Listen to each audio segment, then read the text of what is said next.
The office of Redmont Marketing had always been a place of controlled chaos, the hum of computers and the occasional ringing of phones creating a rhythm that employees had grown used to, a rhythm that masked the subtle politics and hierarchies that ruled the workplace behind the scenes. But on this particular Tuesday morning, the air seemed heavier, charged with an unspoken tension that nobody could quite identify until Lisa Carter walked into the building, her heels clicking against the polished floors with a confidence that came from years of hard work, dedication, and the kind of resilience that had earned her respect among peers and clients alike. And yet, no amount of experience could have prepared her for what was about to unfold, because lurking in the corner of the break room, leaning against the counter with an unmistakable air of arrogance, was Tom Brenner, the new manager whose reputation had preceded him, a man who believed his power came from intimidation, who thrived on asserting dominance over those he considered beneath him,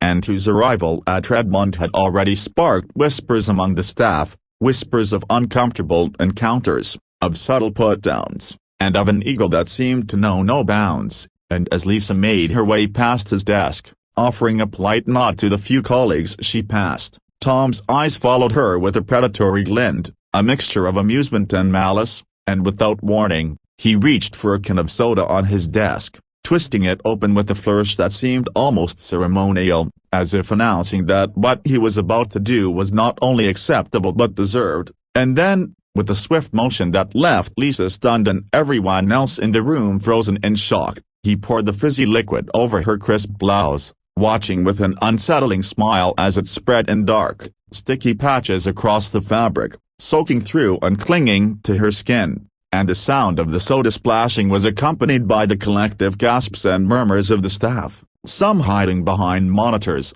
others whispering urgently to one another, unsure of whether to intervene or remain silent. And Lisa, caught in that moment of humiliation, felt a rush of emotion, saw anger, disbelief, and an almost surreal sense of being on display, exposed not only physically but emotionally, because in that instant, it wasn't just about the ruined blouse or the cold stickiness of the soda, it was about the violation of respect, the blatant cruelty, the assertion of power meant to demean and belittle her in front of everyone she had worked alongside for years. And yet, beneath the shock, a fire ignited within her, a determination that would not allow this moment to define her, that would not bend under the weight of Tom's arrogance. And as she opened her mouth to respond, to speak up, to assert herself in whatever way she could in that moment, the phone on the CEO's desk rang, a shrill intrusion into the tense silence, and as it rang, the door to the office swung open and in strode David Carter,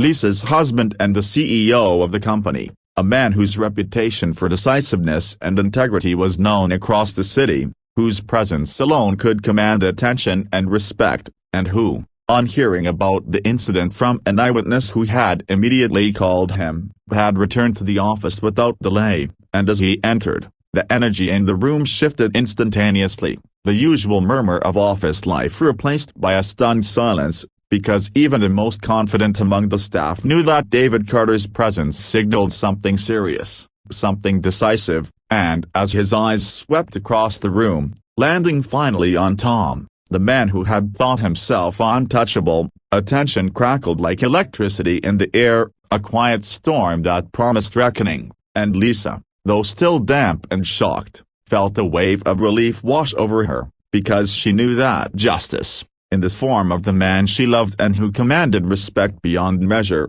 had arrived. And Tom, attempting to recover his composure, tried to straighten his tie, to summon some authority that would shield him from the consequences of his actions. But David's gaze was relentless, unyielding, a combination of fury and calm precision that made it clear that there would be no escape. And without hesitation, David approached the HR manager, signed the termination documents with a single, decisive stroke of the pen, and handed them to Tom, his voice calm yet terrifying in its certainty as he said, "Effective immediately." And as those words hung in the air, the full impact of the moment crashed down on Tom, who could no longer hide behind arrogance or authority, whose smirk faded into disbelief, confusion, and the sudden realization that the office, the very environment he had tried to dominate, had turned against him in a single, irreversible moment. and the staff, witnessing this swift act of justice, felt a shift in the atmosphere,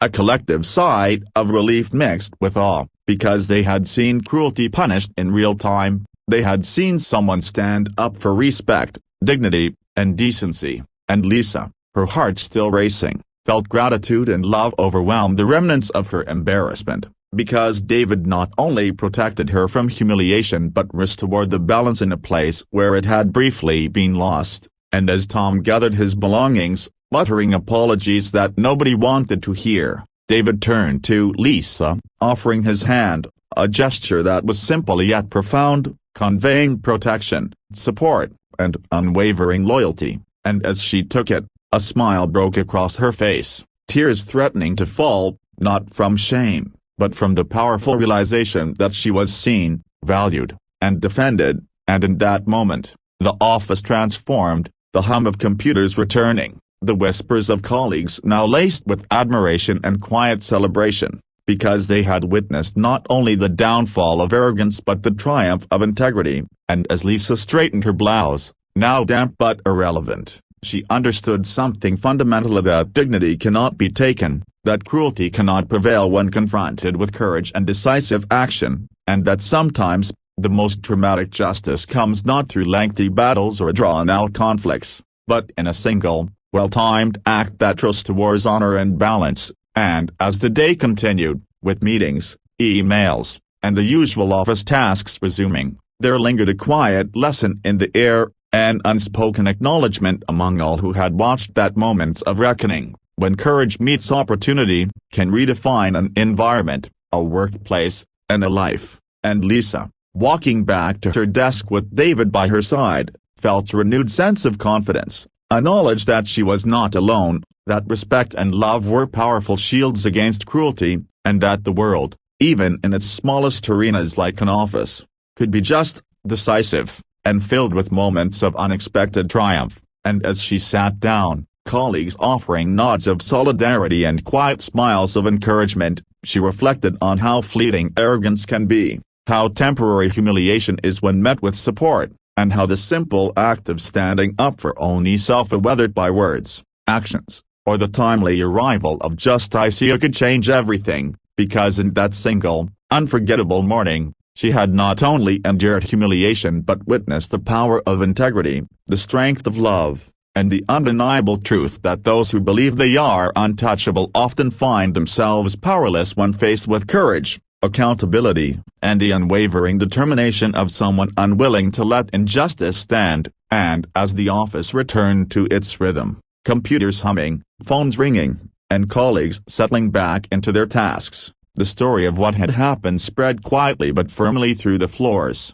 a lesson in respect, justice, and the consequences of cruelty. And Lisa, now composed, smiled to herself, knowing that she had not only survived an indignity but had witnessed its swift and satisfying resolution, a moment that would be remembered long after the soda had dried, long after Tom had left, and long after the office returned to its usual routines, because sometimes, the most powerful moments are those that remind everyone, in plain sight, that respect, courage, and decisive action always carry weight, that arrogance and cruelty are fragile constructs that crumble quickly when confronted by integrity, and that true justice, when delivered with clarity and decisiveness, leaves a mark far deeper than any insult, stain, or humiliation ever could. And as Lisa logged into her computer, ready to continue her work, she felt an unshakable sense of empowerment, a knowledge that she had endured, been defended,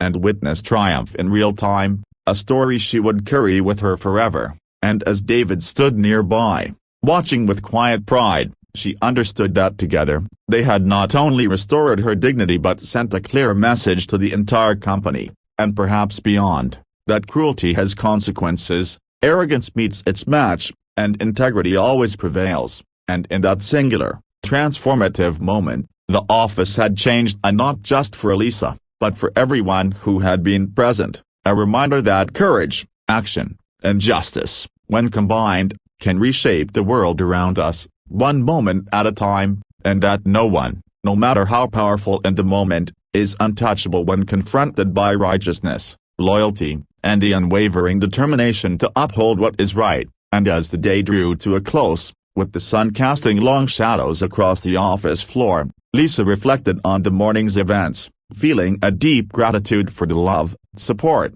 and decisive action that had protected her, and she knew, without a doubt, that the lesson learned that arrogance and cruelty are temporary, but courage and integrity endure would remain with her, guiding her in every challenge, every interaction, and every decision that lay ahead, because she had seen, felt, and lived a moment of justice so profound that its echo would resonate far beyond the office walls, leaving a mark on the hearts and minds of everyone present, and a story that, when retold, would remind them all that dignity, respect, and courage are invincible when wielded with certainty, resolve, and the unwavering knowledge that wrongdoing, no matter how brazen, can and will meet its reckoning, and that in the end, the true measure of power lies not in arrogance or cruelty, but in integrity, love, and the courage to act decisively when the moment demands it.